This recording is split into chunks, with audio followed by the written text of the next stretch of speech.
যখন তুমি নিজের রক্তের মানুষের দ্বারা কষ্ট পাবে, তখন তুমি একবার নবী ইউসুফ আলাইহিস সালামের কথা মনে করো। তিনি কিভাবে নিজের ভাইয়ের দ্বারা প্রতারিত হয়েছিল। যখন তোমার বাবা মা না বুঝে তোমার বিরুদ্ধাচরণ করে, তখন নবী ইব্রাহিম আলাইহিস সালামের কথা মনে করো। তার বাবা তাকে আগুনে নিক্ষেপ করায় ভূমিকা রেখেছিল। যখন তুমি সমস্যা থেকে পরিত্রাণের জন্য কোনো পথ পাবে না, তখন ইউনুস আলাইহিস সালামের কথা ভেবো। তিনি কতটা সময় তিমি মাছের পেটে আটকা পড়েছিল। যখন তোমার নামে কেউ মিথ্যা অপবাদ ছড়িয়ে দেবে, তখন মা আয়েশা রাদিয়াল্লাহু আনহার কথা মনে করো।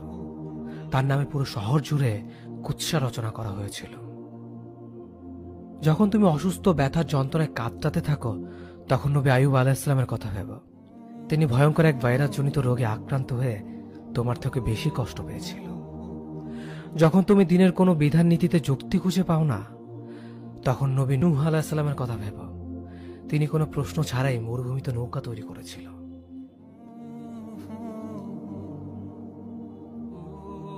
যখন তুমি আত্মীয়স্বজন, পরিবার, বন্ধু বান্ধবের কাছে হাসির পাত্রে পরিণত হও, তখন তুমি শেষ নবী হযরত মুহাম্মদ সাল্লাল্লাহু আলাইহি ওয়াসাল্লামের কথা ভেবো।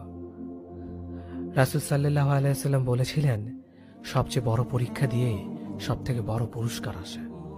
যখন আল্লাহ কাউকে ভালোবাসেন, তখন তাকে পরীক্ষা করেন, এবং যে এই পরীক্ষাগুলো মেনে নেয়, সে আল্লাহর সন্তুষ্টি অর্জন করে। আর যে অভিযোগ করে, সে তার ক্রোধের পাত্র হয়।